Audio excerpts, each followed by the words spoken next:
今天给大家带来的是一鸟代码蓝鸡翁的首发把玩演示。之前的视频中，我们展示过机体的速组效果，这次我们一起来看使用附带水贴之后的效果。蓝鸡翁登场于一鸟代码，本片28到30话，其原型是塔克伯格社的艾瑟尔无人机。在剧情中，主人公将蓝色雷鸟安装在其背部，让它变成了一台有人驾驶机体。因此，我们可以看到水贴上包含了很多多脑和佣兵的标识。接下来，我们来简单看一下可动性。蓝鸡翁使用塔克伯格社的艾瑟尔骨架，身上使用通用接口，很多外置模块都能够进行活动。腰部和肢体方面，并不像以往机体使用球形关节，而是使用了多方向轴关节来保持可动稳定性。因为设定上是使用了 ND 驱动器的机体，因此和利剑寒风中的机体一样，四肢设计上沿用了符合 ND 超导规格的骨架。骨架的整体材质为塑料，但是在关节部分和脚掌以及小腿内侧设置了金属部件。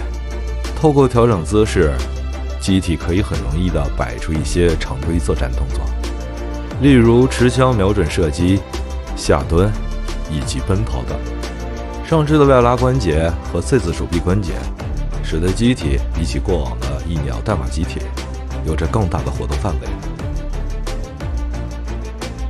接下来我们来看单机的互动把玩部分。首先看头部，这次的头部除了常规组装之外，还有另外2种组装方式。调整耳朵部件的安装位置可以得到不同的造型。另外，本机附带了护目镜、耳朵、下巴和基础头部部分的异色部件，可以自己自定义喜欢的造型。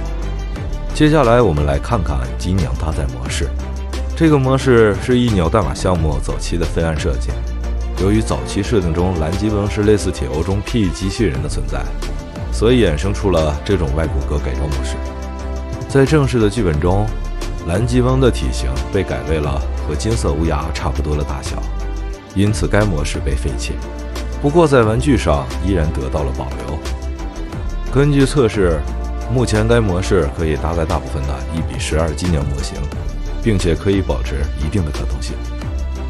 不过因活动时会带动机娘的腿关节，有可能会连带着使得装甲脱落，所以在把玩时请注意。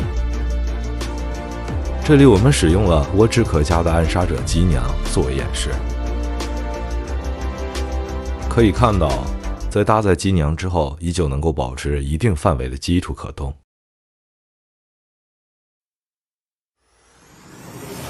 机体的腿部也能进行一定范围的前踢和弯曲等等。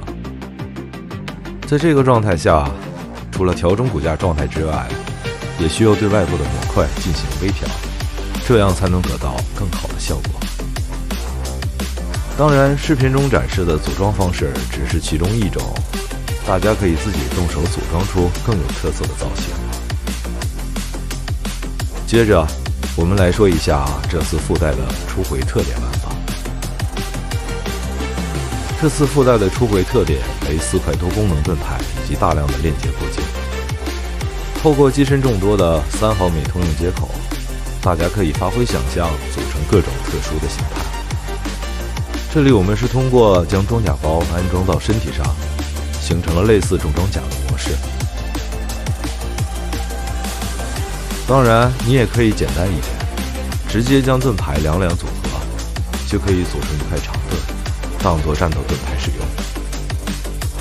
如果你觉得一块盾牌不够的话，也可以再来一块。当然，你也可以把盾牌当作肩甲安装到肩部也是可以的，以切看大家的发挥。除此之外，机体还可以拆散之后，和一鸟代码过往的机体进行合体游玩。图中展示了金色乌鸦和烟虎的合体方式，这些都会在附带的说明书上。此外，本机还可以和大火鸟其他的产品进行互动游玩。依靠3毫米接口，我们可以将不同的机体部件和蓝鸡翁骨架进行组合。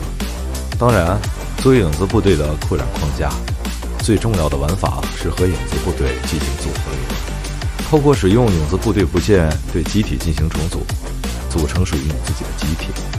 根据选择的影子部队部件不同，可以得到一些意想不到的结果。这里展示的是将影子部队驾驶舱安装在背部的机体，机体的头部部分是使用了影子部队的武器进行构成的。后续我们追加了一些部件，再增加了一些涂装，便可以得到如图所示的造型。这里我组装了一台我个人比较偏爱的重装甲机体，身体的装甲单元是使用了尖雷、石英、红杉的部件进行构成。另外，配合这次的初回特点，也可以组装出更加风格化的机体。这里我使用了初回特点的多功能连接件，替换了原本的脚部，换成了更加尖锐轻型的软式脚掌。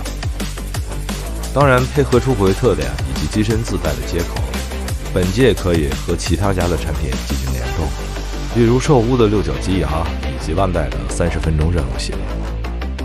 当然，作为我们初次尝试大比例的拼装模型，还有很多不足，后续我们还会继续更新配件包等来丰富大家的体验。